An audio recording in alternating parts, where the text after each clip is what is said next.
teman-teman, perkenalkan nama saya Isna Nirofekoto Syarifah, mahasiswa semester 6 Universitas PGRI Semarang. Kali ini saya akan membahas mengenai ragam bahasa baku dalam bahasa Indonesia.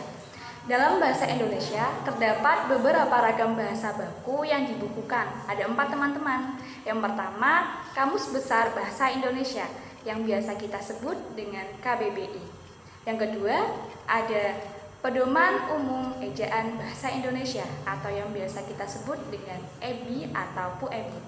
Dan yang ketiga, ada Pedoman Umum Pembentukan Istilah atau yang biasa kita sebut dengan PUPI. Dan yang terakhir, ada Tata Bahasa Baku Bahasa Indonesia atau yang biasa kita sebut dengan TBBBI.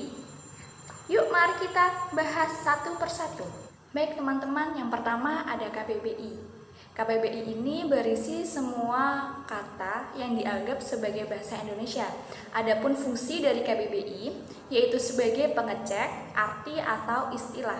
Jadi, ketika teman-teman tidak mengetahui makna atau arti bahasa Indonesia dari sebuah kata, teman-teman bisa mengeceknya di Kamus Besar Bahasa Indonesia. Fungsi yang kedua yaitu sebagai pengecek bentuk. Misalnya, kata aktif menggunakan huruf V atau menggunakan huruf F.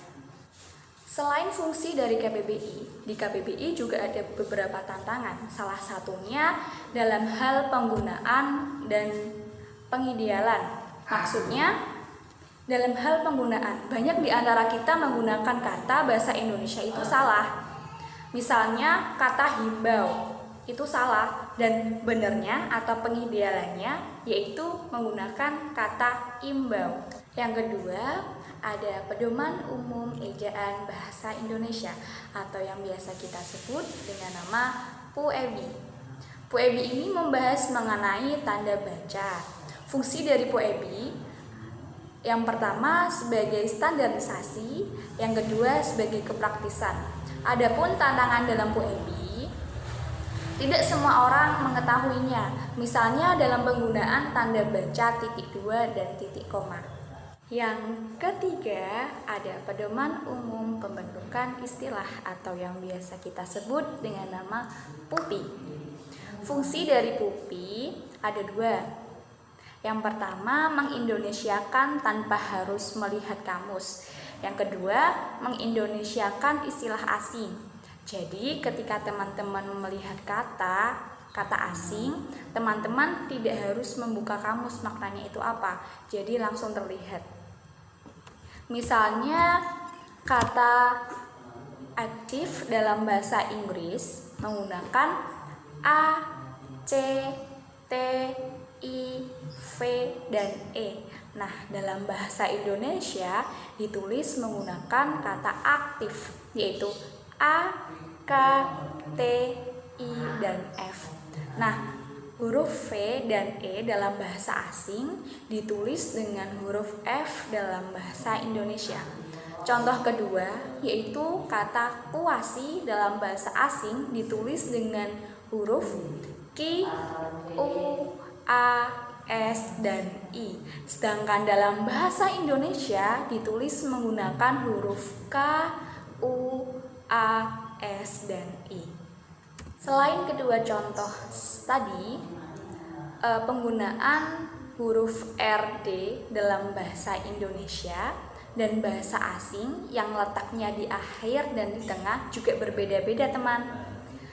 Untuk penggunaan huruf R dan D yang letaknya di belakang, misalnya pada kata standar dalam bahasa asing ditulis dengan huruf S, T, A, N, D, A, R, dan D.